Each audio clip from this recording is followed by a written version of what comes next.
За явъя. За яа бас үлдээ хэрэлдэх юм байна. Болио. зодтолдох юм байна шиг. За шууд яриад их. Ааш мотоо шүү.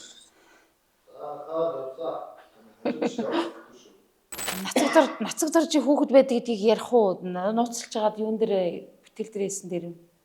Гэхдээ одоо би бол хоёр юм дэвшүүлээд байгаа байхгүй тий. Нас одоо нуугаад байх юу хэ. Ард түмнээс одоо шивдээс мөнгө идсэн биш үү? Мөнгө идсэн хүн ч гэсэн одоо баг нуухаа. Нуудгуул юм байхчлаа. Нуухаа байчаад тогтчих. Одоо нацаг зарж 120 жилийн ой болж шүү дээ. Ядус юм хийх хэрэгтэй хэрвээ сэтгүүл сухаач гэж байгаа юм бол. Тэгээ нацаг заржийн тухайш одоо хэд хэдэн баримт каналч гарлаа, уран сайхны каналч гарлаа.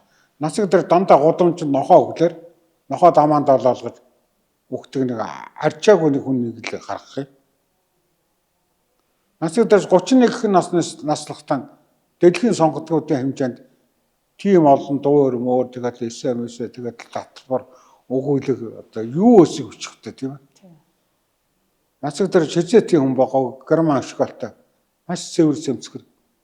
Тэгээ шороо өвстэй холдож байдаг тийм хүн байгаа. Тэгээ би ч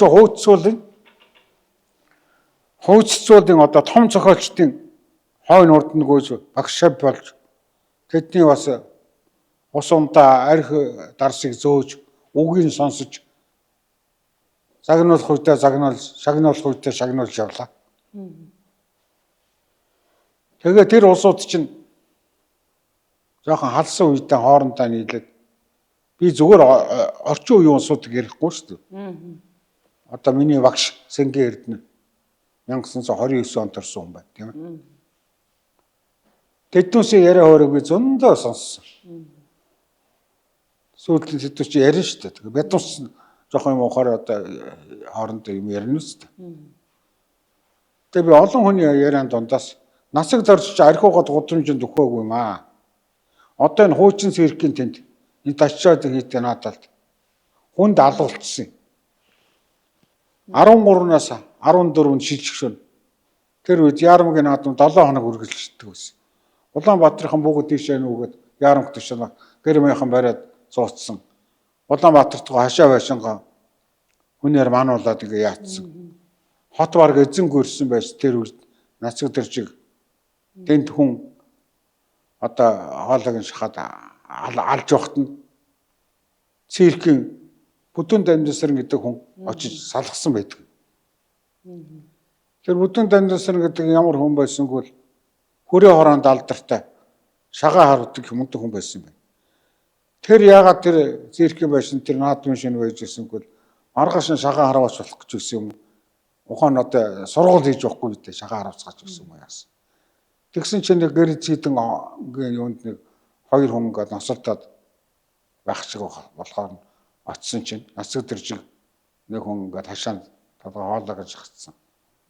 Байжсэн тэгээ салгаад за хоёр тийшээ та хоёр одоо ингээд яв.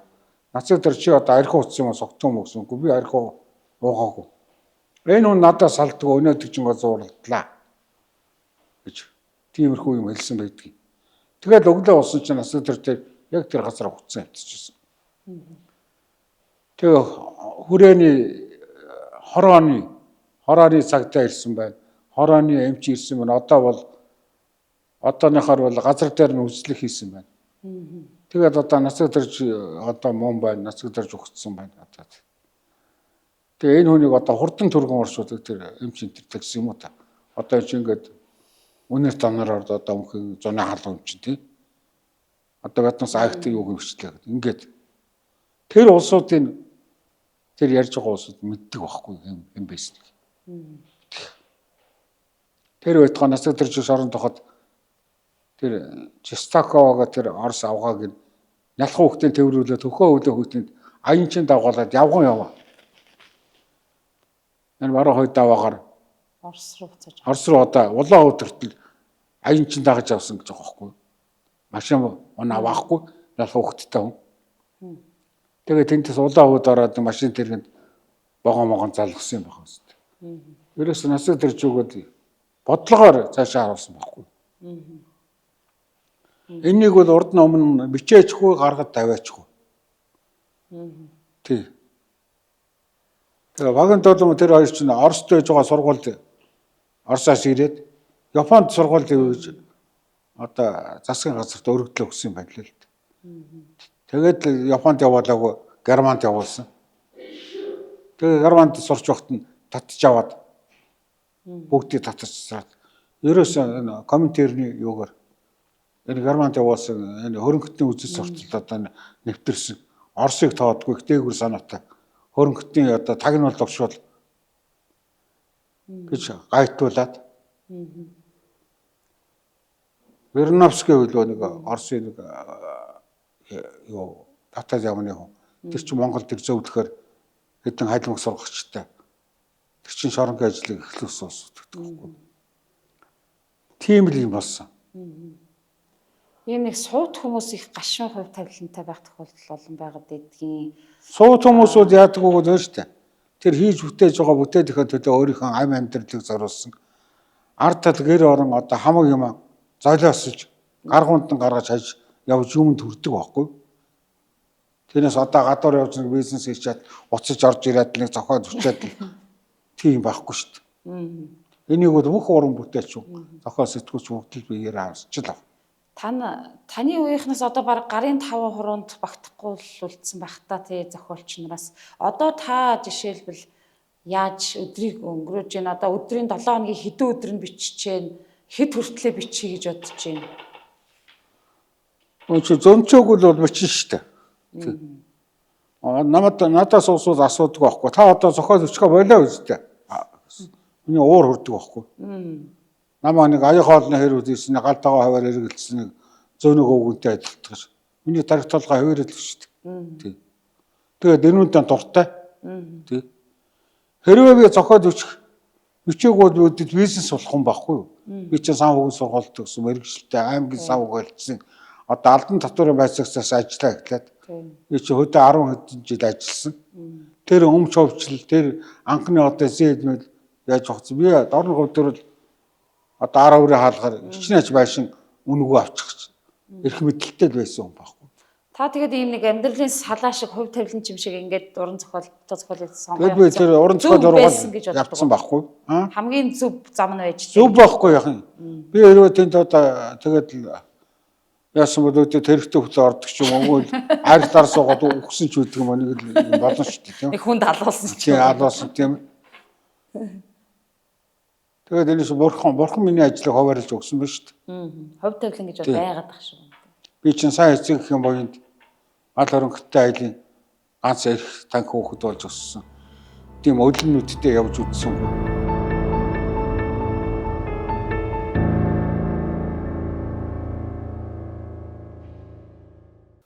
Би Дөлөвөн донгодог энэ дэлхийн одоо сонгодог ормоныг 1959 онд Базрын Дасцэрэн гэдэг хүн, Базар гүрийн Дасцэрэн гэдэг хүн агуу их орчуулагч.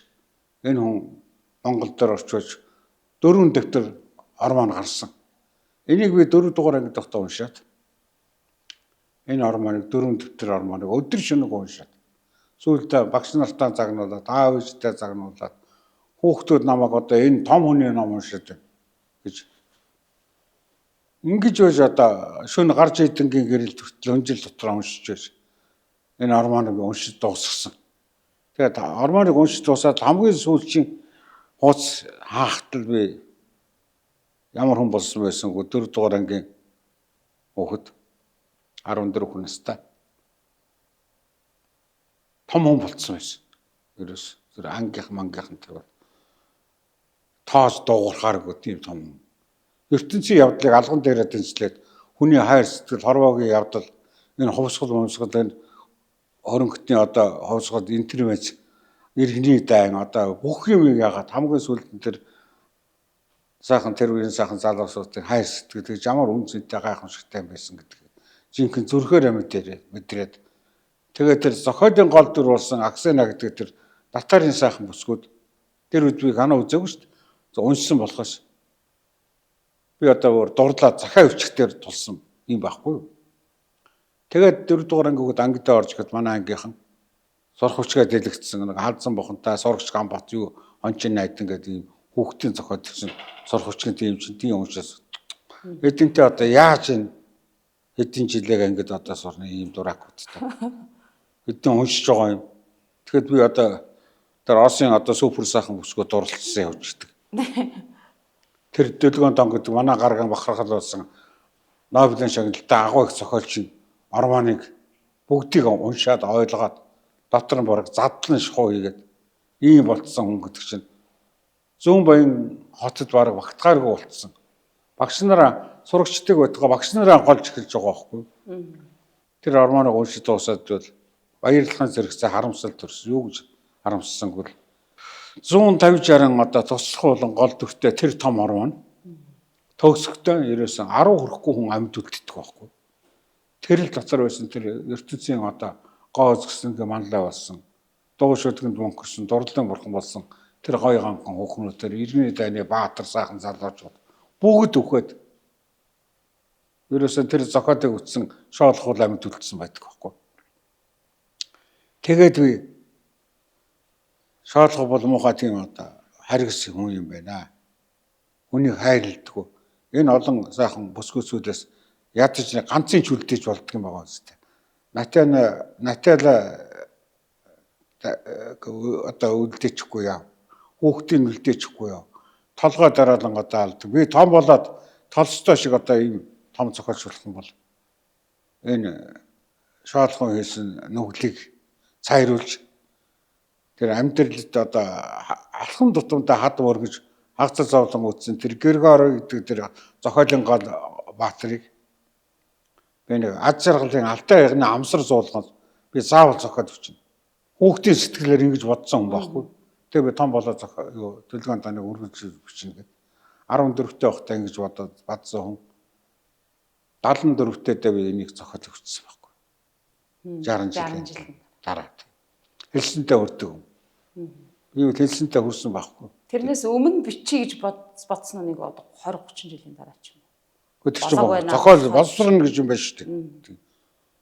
Манай дээр үед чинь намд хэлсэхэд би одоо бие бэлдэж амжаагүй боловсруулж өөрийгөө боловсруул дуусаагүй гэж тооцоолдог гэсэн адилхан.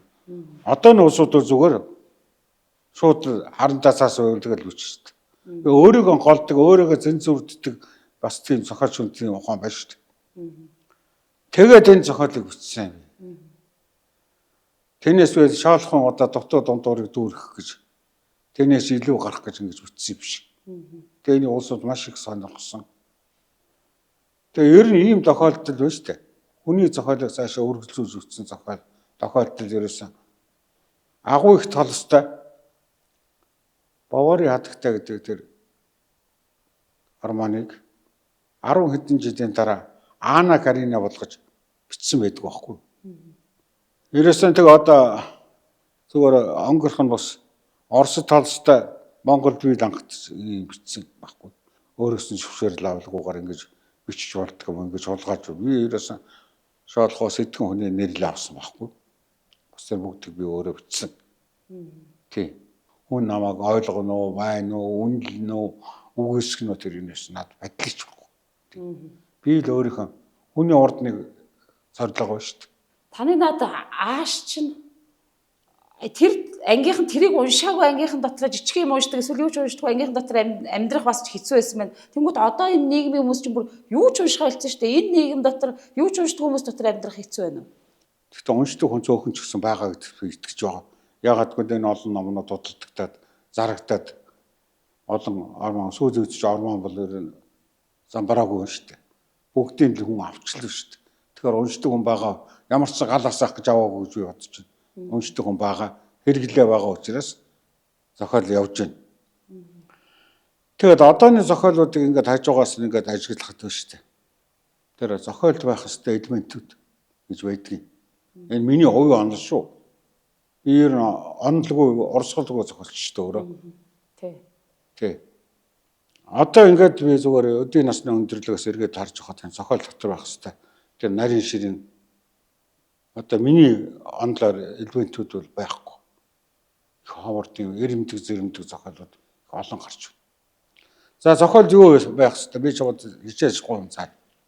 Нэг дугаар гоо сайхан гэдэг юм. Одоо ертөнцийн гоо сайхан аварна гэж нэг үг өгдөг үстэй. За гоо сайхангүй юм бол өстой үнэхээр явахгүй. Би өөрөө гоо сайхан хүн биш. Гэхдээ би дотор талаараа бол би өөрийгөө гоо сайхны ихээхэн мэдрэмжтэй өнгөж ингэж ойлгодог. Нэгдүгээр зохиол гоо сайхан байх хэрэгтэй. Уншсан огт сүрмээр сэжиг хүрмээр халуунтай ханиач заваа юм бичдэг улсууд байна. Ерөөсөө авьяасгүй улсууд адал явдал бичдэг байхгүй юу? Адал явдал бичих амархан шүү дээ. Нэг байгууллагын селфиг ухаад л нээдэн холгос мөнгө аваад ардаас нь цагтаа барин алдаад аридгүй байдгийн давантаар алдаад ингээ цаашаа хичнээн ч одоо үргэлжлүүлж болно. Энэ бол авьяасгүй хүмүүсийн одоо бэлэн хүн алах хуурах хүчин хийх өлсгөлэн гуйланчл хулгай зэлгээ ийм бичиж байгаас ч одоо нийгмийг бол бузралж юм шүү дээ. Хошин шогийнхын тулд би энийг хэлдэг. Зарим юм чинь харахаар та нар яасан авьяасгүй улсууд ингэ тоорт. Хоёрдугаарч яасан одоо юм уншаагүй, яасан боловсралгүй улсууд юм. Гуравдугаарч яасан одоо юуны байгалийн өгөгдөлгүй эцэг эхээс авсан юмгүй, яасан удам огчлгүй бузрын ийм улсууд гэдэг. Нялх лойтон зан аашин төлөвч замжаагүй хүүхэд залуучуудын толгоороо дандаа хог навчиж ихж үүдэг. Нэг гэгээтэй аштайхан юм хэлж. Строфийн зургийг хар. Ингээд хүн ганцаараа ямар ч ууртай, ямар ч дораах ингээ харсаар байгаад энэ идэг байхгүй тэр зураг. Чавлын хар ганц ч үг хэлэхгүй. Ганцаараа тэгээд одоо бүтэн кинодаг болчихж байгаа үстэй. Тэр энэ тэр чинь жинхэнэ хошин шог байхгүй юу? Шог юмыг бүр шог болгож манайхан бол бүр шалан дээр унгаж тэгж гудамжинд гаргаж болохгүй шүү дээ. Тайзан дээр байгаа юм шалан дээр унгаад шалан дээрээс нь театрын хаалгаар гудамжинд гаргаж шүү дээ. Би хошин шогийн мэдрэмжгүй хүн биш. Би мэдрэмжтэй хүн учраас би тэр сонгуульд явсан төрийн хэрэгэн гэдэг тэр юу ярьсан байгаа үстэй. Зохиолд гоо сайхан өөр юу? Гоо сайхан нэгд. Хоёрдугаар ёс суртахуун. Ёс суртахуунгүй зохиол бол одоо хэрэггүй. Энэ хошин шогч ёс суртахуунгүй байгаад байгаа болохоор мэдээж шүү дээ. Ёс суртахуун их бага. Тэр талаар энэ боддггүй юм шиг байна. За гуравт нь шүү дээ. За хүн алдаг, хүүр ухдаг одоо бүр хогийн алуурчны тухай зохиол үрчлээ гэж бодоход тэр чинь бол тэр дотор тэр хүнд ямар нэгэн гэрлэгээ өчүүхэн төдий нэг юм байх хэрэгтэй. Энэ юу гэдэг бол хамгийн үнцэнтэй бол хүн чанар. Хүн алдсан хүн сүлд тэр нүнтэй гэмшээд тэнийг одоо насаараа зайруулах гэж оролдоод. Одоо тэгээ утаа гомбон ортол одоо мөтгөц өвдөд явдггүй маа гэж бодоход хамгийн сүүл одоо амиара цэнийг цагаатгаж өөрийгөө хорж өгч энэ бол хүн чанар واخгүй юу? Тий. Би зүгээр бодох жишээ хэлж байна. Тий. Хүн чанар байх хэрэгтэй. Тэгээд танин мэдхүү байх хэрэгтэй. Одоо чи өдрийн хооронд хичнээн олон жилийн насны зөрөө тийм ээ. Би чамаас доор боловсралтай байж болно. Чи их өндөр эрдэмтэн байж болно. Тэгвэл чиний мэдхгүй надад зөндөө байгаа байхгүй амьдралаас олж авсан. Маш чухал хэрэгцээ гарцаагүй хэрэглээний юм тийм ээ. Тэрийг хэлж өгөх. Тэнийг одоо үлдэж байгаа залуу улстай би мөнгө олох гэж зохиол бичгээс гадна хүнд хэрэгтэй юм хэлэх хэрэгтэй байхгүй. Энэ заавал эрдэмтэн надаас илүү өгдөг гэж ойлгож байна шүү дээ. Хогшин хүний үгийг утгаа өгсөн хүний үгийг сана гэж тийм юу байдаг. За дараагийн юм таны мэдхийн талаар би чамд ярьлаа тийм ээ. Зохиолд маш олон элемент бий. Тэр бүгдийг би мэдэхгүй ярьж чадахгүй. Шинээр одоо нээлт байх хэрэгтэй. Урд өмнө хүн мэдээгүй, таниагүй, анзаараагүй юунаас энэ ямар асуудал дэвшүүлж нээж тавьсан. Далай тэнгистэй ба зохиолч бол далай тэнгистэй ба том хуулийг онгоцны капитал шиг ардл хойг нээж яваа юм шиг явах хэрэгтэй гэж байна. Олон түмэнд нүдийг нээж өгч явах хэрэгтэй.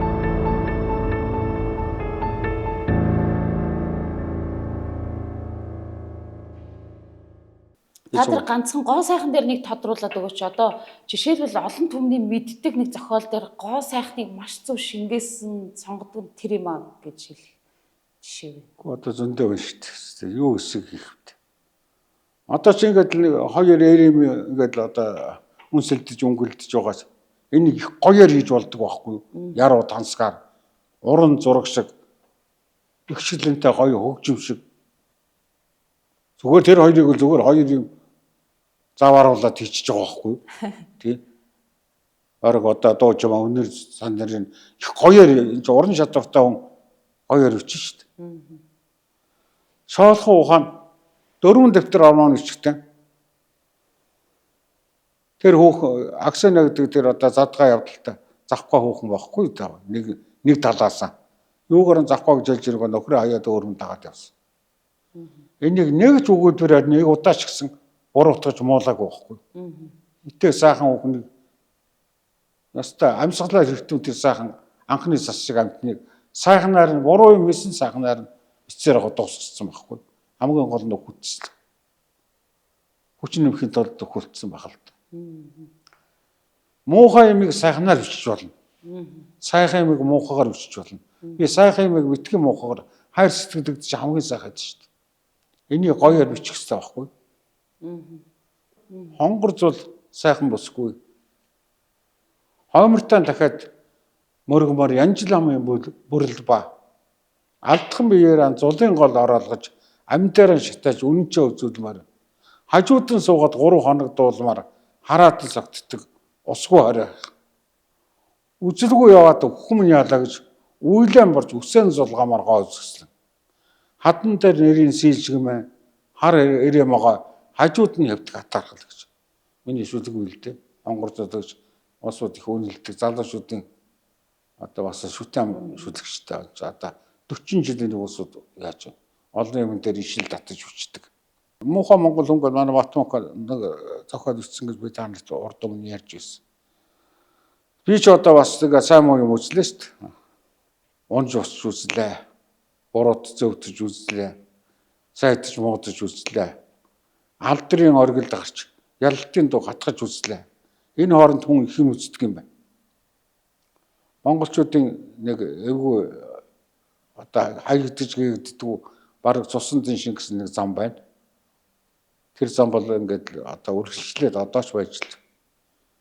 Эхлээд яддаг хүнийг магтана. За сүүлд нь дараа нь яддаг нөгөөдөг чинь шүүмжилдэг.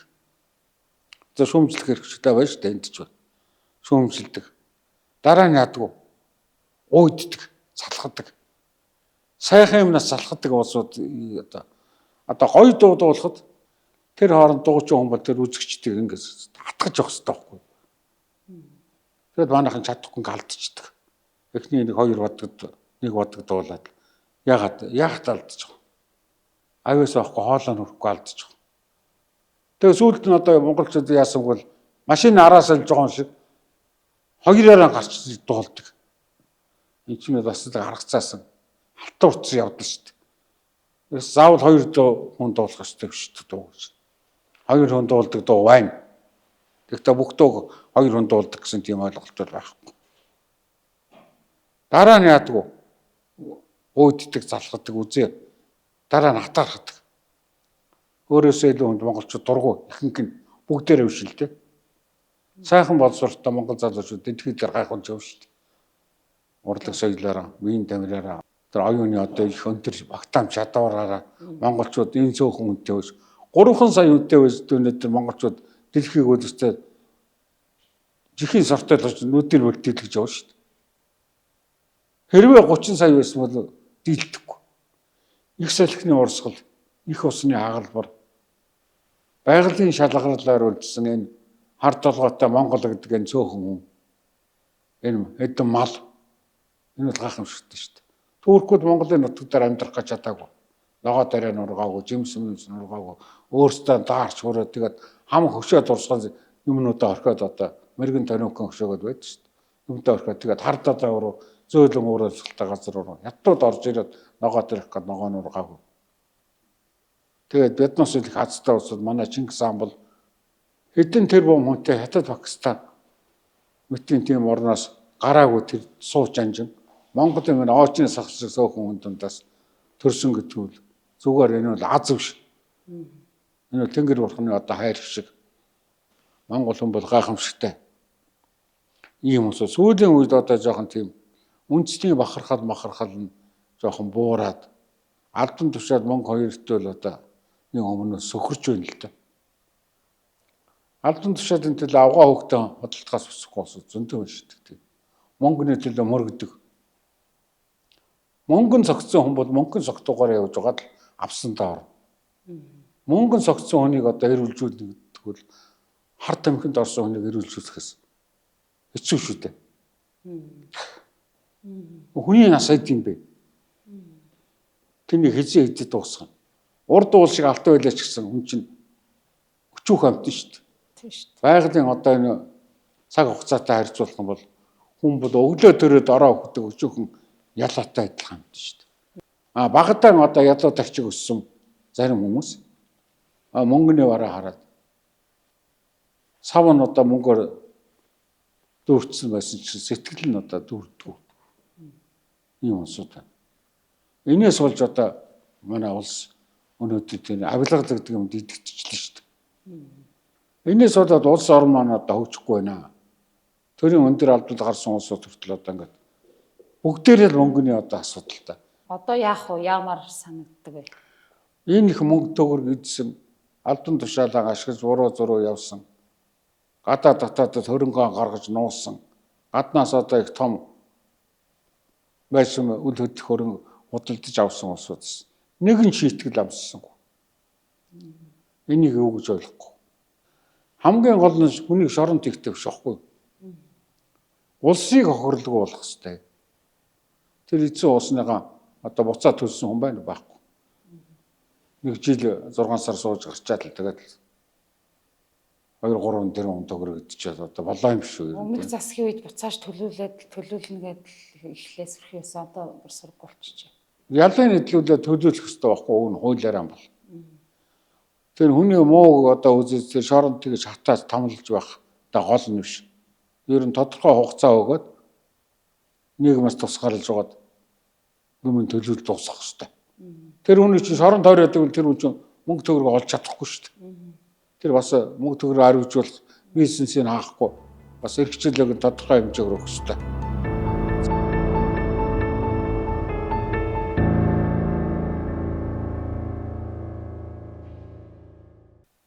За авьяас уран зохиолыг бол авьяасаар бичих юм байна. Тэр авьяас нь төрдөг юм байна. За тэгсэн дэлхийн сонгодгууд 20 дугаар зууны Монголын уран зохиол шиг зохиол гарахгүй байна.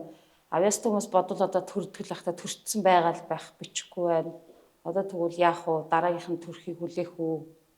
Энд чинь нийгмийн оюун санаанд маш чухал үүрэгтэй улс орныг хөгжүүлэх, хүмүүсийн бодол сэтгэлийг өөрчлөх зүйл шүү дээ. Уран зохиол чинь. Яах вэ? Уран зохиол урлаг хөгжөөгүй улс бүрэн сүндэг түүх байна. Сүндэг ерөөсөө тийм. Гоо сайхны мэдрэмж уран зохиол урдаг хөгжүүлээгүй. Дан одоо эдийн засаг улс төр хөөцсөн тийм улсууд тэгээд дуустдаг байхгүй. Ягаад гэвэл нөгөө тэрний бүрэлдүүдийг хүн төлөвч чаддаг. Нөгөө шүүмж байдаг юм аа. Одоо шүүм судлаач тэгээд уншигч зөндөө байж badсан ш одоо харж хандаж байдаг. Би одоо уншигчдаараа заалгаж, загнуулж, шүүмжлүүлж явснаа хүчинд өдөө зэргийг зохиолч болсон гэж ингэж боддог. Зөв шүүмж байна, буруу шүүмж байна. Тэнийг үдээж авах хэрэгтэй. Шүүмж ямар ч юм хөгжүүлдэг. Шүүмж хөгжүүлдэг байсан. Одоо шүүмжилдэг хүн ч байхгүй болж. Шүүмжлээ ч гэсэн Мэргэжлийн захаалгаар өгөөний хүнийг унтраах гэж, унах гэж. Тийм ээ. Тэр хүнийг хөгжүүлэх гэж шүүмжилдэг байхгүй. Тийм. Дарамжлах гэж. Тийм. Одоо өс онцон авах ч юм уу тийм. Тэгээ манай уншигчид тэгдэг юм. Манай зохиолчд одоо муу байна. Манай зохиолч сэтгүүлчд ерөөсөө муу байна. Яагаад муу байна? Дотроо зохиолч гэдэг гадагшаа дэлхийд дээр одоо шуугуулсан зохиол бичиж чадахгүй шүү дээ. Есүн пүүшгэн бүгд шуугуулж шүү дээ. Тэгээд монголчууд чадахгүй шүү дээ. Бичиж чадахгүй байгаа учраас дэлхийд гарч чадахгүй. Нобелийн шагнал авч чадахгүй. Энэ үнд би нэг хариу хэлэхэд нэг дугаар тэр гадаадын улс өрөөнд монголчуудын энэ нүүдлийн соёл иргэншлийн ахуй сэтгэхгүй хоёр гэдэг юм хоёулаа баахгүй. Монголчууд яаж зууд болоход яадаг, зам болоход яадаг, дэмэгээ хашаа таашаа нүүддэг, өвд болоход ямар дээл өмсдөг, юу иддэг. Тэр амьдралын ахуйг гадаад нэг дугаарт мэдэхгүй. Хоёрдугаар тэр Монгол сэтгэлгээ гэж агуу том юм байна шүү дээ. Дорн тахны хүний сэтгэлгээ. Тэр юм байхгүй. Тэгээ гуравдугаар одоо монгол хэлийг мэдэхгүй. Зүгээр ярианы хэрэглэл орчуулгын хэлмэрчийн хэмжээнд мэддэг хөстэй ном зохиол орчуулах хэмжээнд жишээ нь Сэнгэ эрдний одоо юмыг гадаадын хүн орчуулна гэхэд өстөө хүн нь байдаг юм а гэж бодоход өстөө үг нь байдаг байхгүй. Англи хэлний хувилбарыг одоо их цөөхөн гэж би сонссон юм байна. Би өөрөө мэдэхгүй. Монгол хэл чинь маш олон хувилбартай шүү дээ. Жишээ нь одоо юмны өнгө, цагаан цэгэн, бүгэн, гэгэн, бүрт цаа ивэр гэдэг ингээд шүү дээ. Явж өгнө шүү дээ. Адууныхан сүсг гээд 400 гараад малынхан сүсг гээд малынхан таамах гэхэд 500 гараад үсэж байгаа. Ийм олсон юм чинь зүгээр нэг тийм суурин соёл иргэншлийн одоо улсууд барьж авангуудаа орчуулна гэдэг бол дууны аялгауг будгаар зургаж ноотны оронд будгаар зурж тэмдэглэхтэй адилхан хүчгүй зүйл гэж би ингэж үздэг. Тийм учраас манай зарим зохиолчид хэлсэн байдаг байхгүй. Миний имийг битгий гадагшаа орчуулаарэ. Үн цэн нь буурч. Миний имийг орчуулж чадахгүй юм. Муу үчиад гадагшаа гарч чадахгүй юм биш. Тэнийг орчуулдаг тэр гүүр далан алах. Тэний цаана хүлээж авдаг тэр ахуй сэтгэхгүй хоёр нь алах. Тэгэхээр одоо хэцүү шүү дээ. Тэрнээс монголчууд муу үчиад байгаа юм биш. Монголчуудаас үнэхээр гайхалтай зохиолчтой бага шүү дээ. Тэгээд энэ Нобелийн шагнал гэдэг юм бол шүү дээ. Энэ Японд бол олон хүн авсан байдаг. Монголд бол энийг өгөхгүй л дээ яагаад гэвэл улсад нь өгдөг, хүнд нь улсад нь өгдөг шгүй юм байна шүү дээ баг. Зүгээр жоохон таарахын үгээр хэлэхэд. Хөгжингөө улсын иргэнд бараг тэр улс бүрийн сурталчилгаа болгож өгдөг юм шүү. За та хөдөө өссөн хүн дээрэс нь Монголын нүүдэлчин амьдрал бол одоо юм амьдралын сонгодог жишээгээр ярьсан байна лээ. Тэгэхээр Монгол одоо ч гэсэн бас мэдэгдэж байна л да дэлхийн аялал жуулчлалч гэсэндээ Монголыг сонирхоод л тэгээд аялал жуулчлалаараа мөнгө олж олж гэн энэ нүүдэлчин соёлыг улам хадгалаад явах хэрэгтэй байна. Тэхийн тулд яавал зүгээр санагддаг вэ? Жишээлбэл хөдөө аж ахуй хөгжүүлэх тэрүүгээр их мөнгө олох боломж байна. Ноолуурын үнийг болж авах өсгсөн байна. Ноолуурын үн өссөн байна жишээ нь. Тэгтээ бас эрсдэл байгаад байгаа шүү дээ. Малчингуу болчих гээд л залуучууд ерөөсөө малмаллах ирээдүг харагдах гад. Одоо энэ хөдөө орон нутагт сургуулийг тэр хүсэж байгаа сургуулийн тэр ахуйг нь бүрдүүлээд өгөх хэрэгтэй шүү дээ. Орон сууцыг бүрдүүлээд, их ажлыг бүрдүүлээд. Манайх ч одоо хөдөөж хоо ямаа хөдөө хүртэлнүүд гэж үзээ. Энэ хөдөө байх хэрэгтэй байна. Малчтайхан донд, ард түмнийхэн донд гэдэг. Тэгээд одоо буцаагаад нүүдгээд орж ирсэн үү яасан мэдэхгүй. Тэгээ энэ хэдэн мал тэр тусмаа залуучуудыг хөдөө байлгаж байгаа юм бол байна шүү дээ. Энэ адуу байхгүй юу дээ. Тэр мор үеийн уйлж байгаа. Энэ үн тэр чинь залуучууд жоохон торж байна шүү дээ.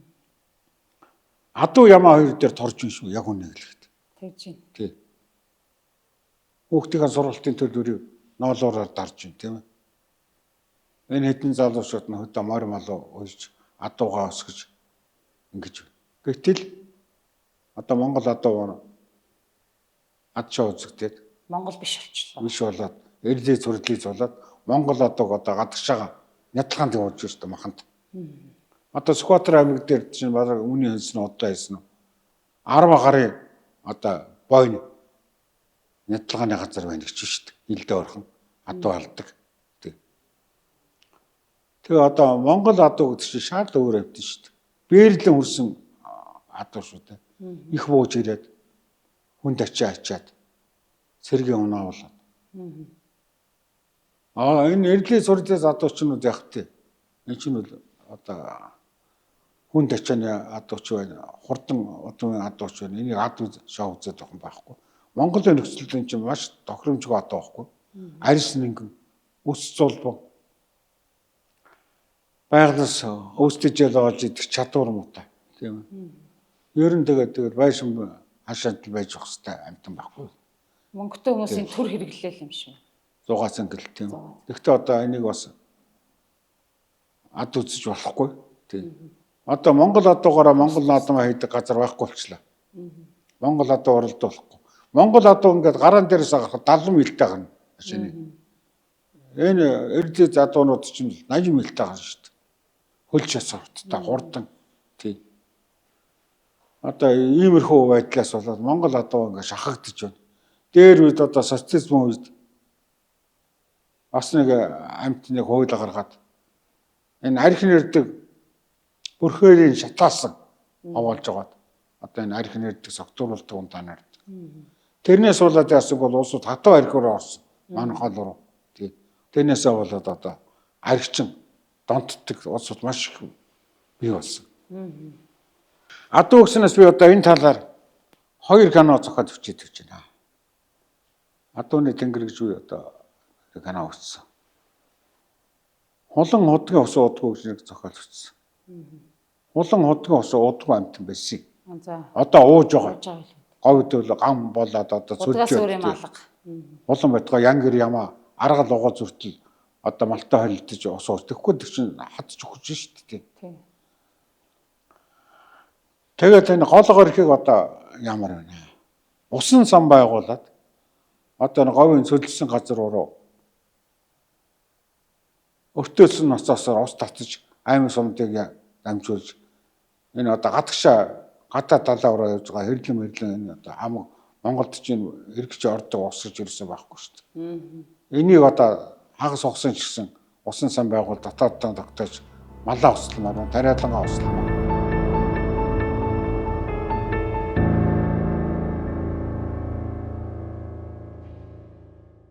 Та ингээд үнэн сонинд урилгаар ирсэн чинь таныг энэ юу ч хийж чадахгүй гэдээ ингээд голж атаарч ирсэн байна. Тэр байтугай ингээд 25 удаа нийтлэлийн уралдаанд ороод 25 төрүүлээд өөр ингээд орхон олдоогүй гэж байгаа. За тэр нэг жишээ байна. Нэг нь их зохиолч Нацаг Доржийг өөрөө ингээд өнгөрцсөн зурдаар гэж тэмдэглэгдүүлсэн байдаг ч гэсэн одоо бус түнд хорлогдсон алсан гэдэг бас өнцөг үзэл бодол юу цууруулж байдаг. Дахиад нэг нь ус төрчиж ч гэсэндээ нэгнийгээ атаархаад алж хаяад байгаа юм биш үү гэд таа ч гэсэн бас ярьсан байл. Ер нь биш шүү дээ. Атаархаад зургийг алаа үстэй. Одоо нэртээ төртөө томцуулна л мэдэгдэж байгаа шүү дээ. Жижигхэн хүн чи ярихгүй шүү дээ. Одоо горсол Монгол хүний юм уу? Ерөөсөө хүн төрөлхтний асуудал юм болоо та юу мэдгүй би одоо ирээдүйд байх юм одоо энэ нийгэмд монголчууд дээр нь тийм атаа хорслол одоо чинь төвлөрсөн хоцодсон олон хүн цугласан газар тийм байдаг юм болоо гэж би бодоод байгаа шүү дээ. Намайг жоохон хөдөө хахад ийм атаа жиштэй гэж юм байхгүй. Би наадмын мөрөнтэй хөөхд байлаа. Хоорондоо уралддаг байлаа. Тийм атаа жиштэй нэг нь дөрүүлжл байлаа. Тэгэхээр тийм байгаагүй шүү дээ. Морины хөөхтөө ч гэсэн одоо нэг нэгээд хийдэг. Одоо бол шууд өөр болсон л гэсэн шүү дээ тий. Тэгэхээр энэ атаархал гэдэг бол тийм олигтой юм шиг. Тий. Атаархал гэдэг чинь хамгийн ядуу дараа амтны одоо өөрийгөө илэрхийлж байгаа арга гэх юм уу да. Тийм. Барьж чадахгүй, төвчж чадахгүй одоо хэлж байгаа, үзүүлж байгаа аран шил واخгүй. Зөвөр энийг даниудад тэлхээ тари. Муу зохиолчийг уншигчд бол ам дээр нь оршуулдаг юм байна. Энийг би олон юм дээр харлаа. Тэр хүн бичээд л үүдэг. Намайг авдаггүй. Авсан ч уншдаг. Сүүлд нь тэгээд амьд байхад нь мартчихдаг. Нөгөө хүн гудамжаар явж л байдаг. Зохиолоо бичиж. Хинч тоодгүй. Хинч тоохгүй. Тэгээ би юу гэж хэлж байгааг бол авиасгүй зохиолчийг юу ч бичээгүй хэрнээ өндөр шагнал, төрийн шагнал авчихаар тэр бараг өөртөө доромжлол шиг санагдах юм шүү. Тэр чи амсан хүн санагддаггүй юм байна л да. Тийм. Одоо ухаанаас та хүнд үзүүлэх бүтээл байхгүй. Үзүүлэх нь байтугай нэрлэх бүтээл байхгүй. Тэгээд нэг тийм гадна талаараа нэг хэлбэр хөөцөлдөд агуулга байхгүй. Малгай толгой өмсдөг ч юм уу дээр хувцас одоо ганган дэгж юм. Үнтэй цайтай юу. Тэгээд л нэг том элитийн одоо юу оролт дүр тоглоод л тийм ээ. Тэгээд бүхэл юм л уулзалт үйлчлэг юу болно. Энэ дээр гарчих юм бол бууж өгдөг. Нэг мохор он авчих юм бол буцааж өгдөг. Тэгээд нэг хэн бүхний мэдээж өдөг болсон нэг сонирн биш юм яриад ингээд. Тэгэл өөрийгөө ингээд суртаа. Тийм улсуудын чинь улсуудын том хөнгө даглавчдаг юм. Yes. Ийм хүн маш шүү дээ. Маш өндөр шагнал авч байна л. Би одоо тэгээд хэлхээс баг зовж байна. Өмнөөс нь ичээд өө. Ичгээс гадна одоо бухимдаж уур урахэр. Одоо тэгээд зохиол байхгүй гэдэг чинь юу гэсэн үг юм бэ? Тэгээ хамгийн өндөр шагнал авах гэдэг чинь юу гэсэн үг юм бэ гэж. Тэгээд одоо ардын уран зохиолч болсон байх шүү дээ. Бага шүү. Би нэрийг хэлээд явах. Гэтэ тэр ардам мэдж байгаа. Тийм. Одоо ямар аргаар авдгийг би мэдэхгүй. Нийгмийн цэвэршүүлийн улс орон хөгжихгүй байна. За зөндөө юм байна л да. Яах вэ? Юунаас эхлэх вэ? Та зөвлөгөө өгөх үү? Амьдралынхаа 20 жилийг би сонноор явсан юм шүү дээ. Сон сэтгүүлээр одоо сурвалжлагчаас эхлэв. Мэдээний сурвалжлагчаас эхлээд л одоо тэгээ сонны одоо тэргүүлэх одоо сурвалжлагч хэлц тасгийн дараа болтлоо юм бэ. Явлаа. Тэгээ сэтгүүлчийн гал догоонд би бас өөрийгөө баггүй сэтгүүлч болсныхаа богиноор би овоо хэдийн юм бичсэн гэж бодож байгаа. Сонны шахалтаар. Сон чинь тэгдэг. За зайгаач үлдээчлээ шүү. Маргаашин сонд. Өдөмөр юм өөр. Буу тулгцсан юм шиг л байдаг. Тэгэл одоо шөнө очиод өвчин шүү дээ, тийм ээ? Тийм. Өдөр тэний чивчээ сууж явах зав байдгүй сэтгүүлч юм, тийм ээ? Тийм. Манай юм олохгүй гүйж явдаг. Тэгээд ороо унтах идэх цагаас хомсолж байж бичдэг шүү дээ. Цолондоо дүүрэн бөх гэж ярьдаг үстэй. Начин бол начинда начнаа баталж. Баталж тий. Начнаа баталдгүй юм хөө жил өгд нэг 4 даваад идэг бох бай шүү дээ. Бас яг начны хаан тулж чичээд байдаг. Тэгэхээр энэ чинь бол нэг ийм л юм байгаа.